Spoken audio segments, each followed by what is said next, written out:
Nah, buku lain yang saya gunakan untuk mengajar gambar produk di ITS itu ini ya. Penulisnya hampir sama, yaitu Kus Eisen dan Rosalind Stoch. Ya, bacanya gitu. Tadi udah saya cek, Rosalind Stoch. Nah, ini jadi si penulisnya ini dia adalah dosen di Delft University of Technology di Belanda, dan yang satunya di Royal Academy of Art ya, sama-sama di Belandanya ya.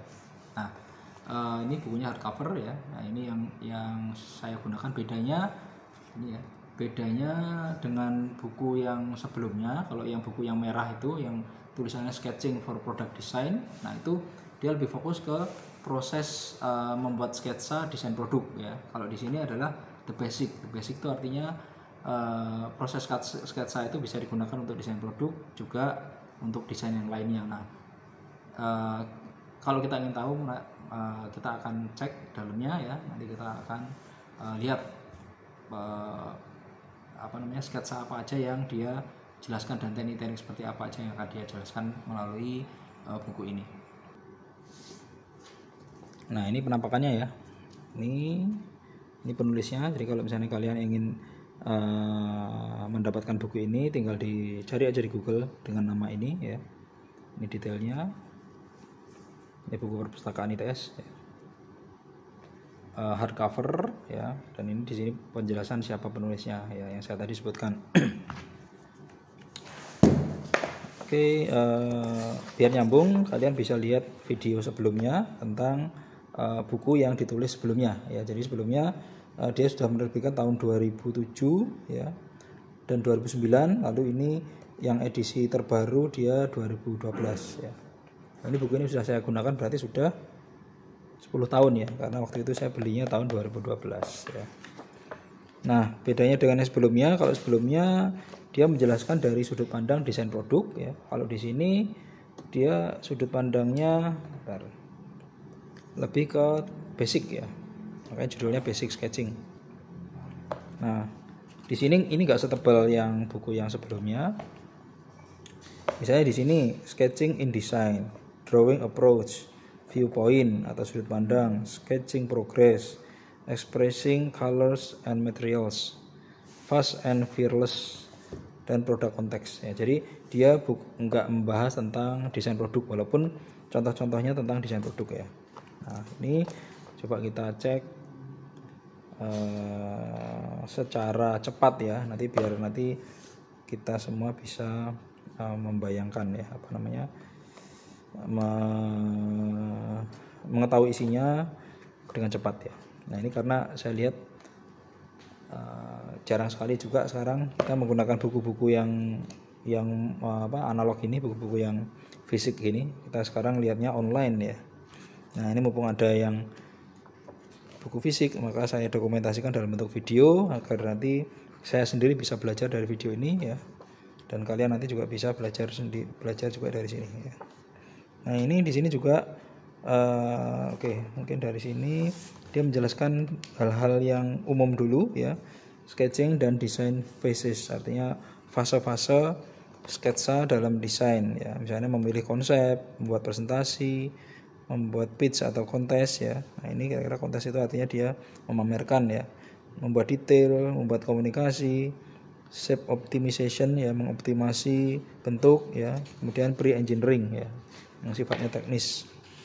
How to practice, ini dia selalu menjelaskan bagaimana penerapannya. Dia memberikan contoh-contoh karya-karya terkenal ya, karya-karya desainer yang sudah pro. Misalnya ini Art Lebedev Studio Rusia, misalnya gitu. Flex the Innovation Lab Netherlands dari Belanda. Nah, ini dia kayaknya dia bekerja sama dengan biro-biro desain untuk menampilkan karya-karya ini di bukunya ya. Untuk ini desain Netherlands. Nah, ini jadi project-project real, makanya dia tadi bilang in practice ya. Terus kemudian drawing approach ya, pendekatan dalam membuat drawing ya. Nah, di sini dia menjelaskan tentang misalnya teknik perspektif ya. Terus block ya. Nah, ini adalah istilah kita kalau dulu di ITB itu namanya, saya diajarkan dosen saya itu namanya gambar konstruktif. Nah, seperti ini. Bagaimana kita membuat sebuah objek itu mulainya dari bentuk dasar dulu, lalu kemudian dikembangkan lagi seperti itu ya. Nah, ini bagaimana basic membuat bayangan ya. Mana yang benar, mana yang salah. Ya, ini yang salah, ya, dia kasih tahu juga. Lalu teknik-teknik marker ya. Jadi dia basic pertama bagaimana kita membuat ini arsiran dengan marker, mana yang benar, mana yang salah. Nah, basic diajari dulu. Kemudian bentuk dasar misalnya elips ya, karena elips ini sering sekali digunakan, maka sama dia juga dibahas. Silinder, kemudian horizontal cylinder. Nah, ini karena dia ada force shortening ya, yang dia miring-miring, sudut pandangnya miring-miring, maka silinder tadi perlu dikuasai. Planes and section atau gambar potongan. Nah, makanya di sini dia menunjukkan bagaimana penampang-penampang ya. Nah, ini objek yang sering sekali muncul di YouTube ya. Saya dulu juga tahu buku ini karena ada YouTube ini tentang tutorial bagaimana dia membuat si mixer ini. Nah, di sini dia menjelaskan tentang object sphere. Kemudian more sketching tips. Nah, ini dia tips-tips membuat sketsa dijelaskan. Baru ini contoh-contohnya. Misalnya Carl Liu dari Cina, lalu dan lain-lain ya. Viewpoint atau sudut pandang. Nah, ini informatif viewpoint. Jadi bagaimana membuat sudut pandang yang informatif ya, yang memudahkan orang yang melihat memahami sebuah konsep desain ya. Lalu ellipse dan viewpoint. Nah, ini yang paling susah di pelajar kebanyakan mahasiswa itu gagal paham di sini.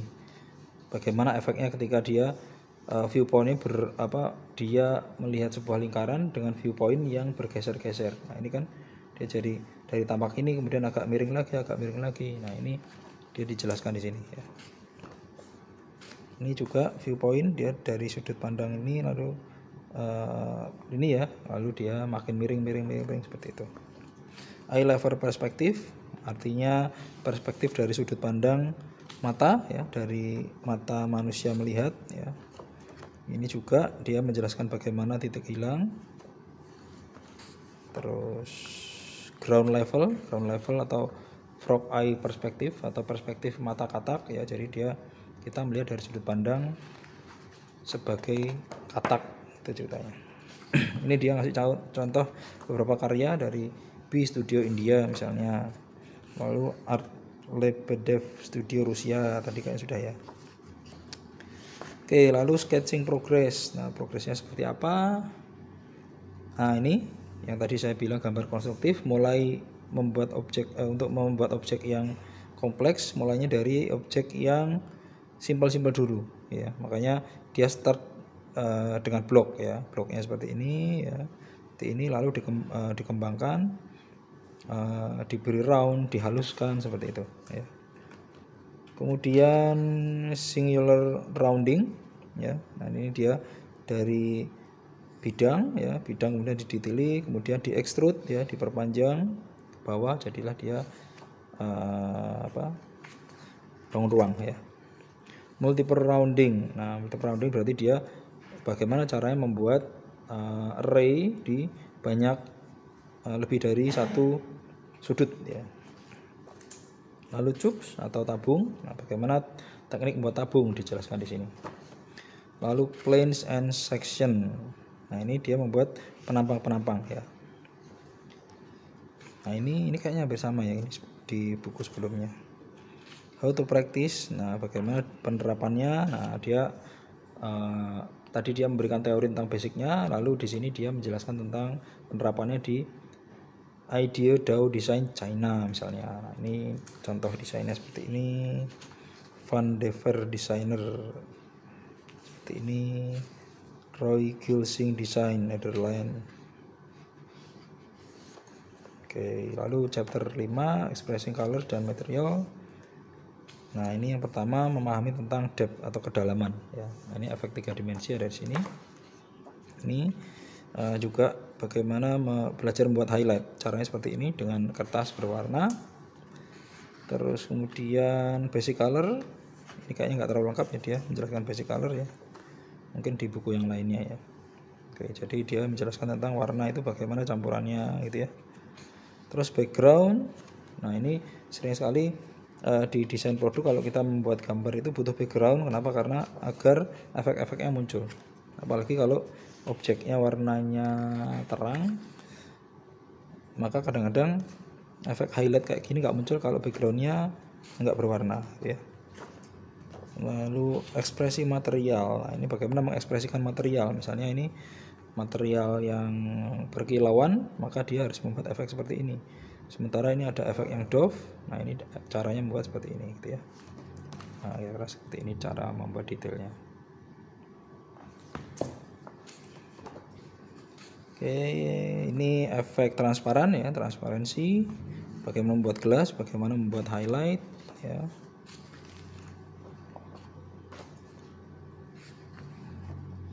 Efek metal, ini kan dia bahan stainless steel ya. Bagaimana efek stainless steel itu digambar dengan menggunakan media yang manual. Lalu produk grafik.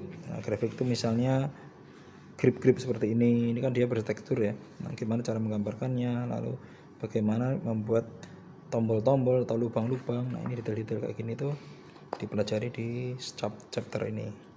Nah, ini how to practice. Nah, ini dia ada beberapa contoh-contoh. Flex di Innovation Lab Netherlands.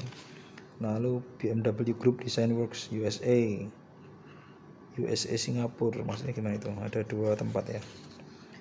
Fast and Fearless. Nah, ini di sini dia menjelaskan tentang kecepatan menggaris dan jangan takut-takut ya.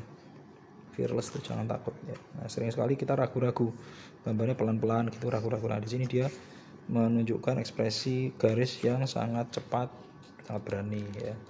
Penggunaan marker itu pewarna ini dia memberikan contoh-contoh ya. Lalu ini menggunakan soft pastel ya, medianya dia bisa menunjukkannya dengan cara dengan menggunakan kapas ya. Underlay ya. Lalu intuitive sketching, nah dia menggambarkan tentang bagaimana membuat desain yang intuitif ya. Lalu ini contoh-contohnya. Dan ini adalah detail-detailnya ya, bisa dilihat di sini.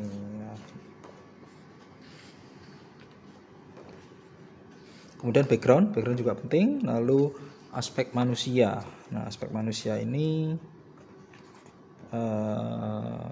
juga diajarkan di sesi ini.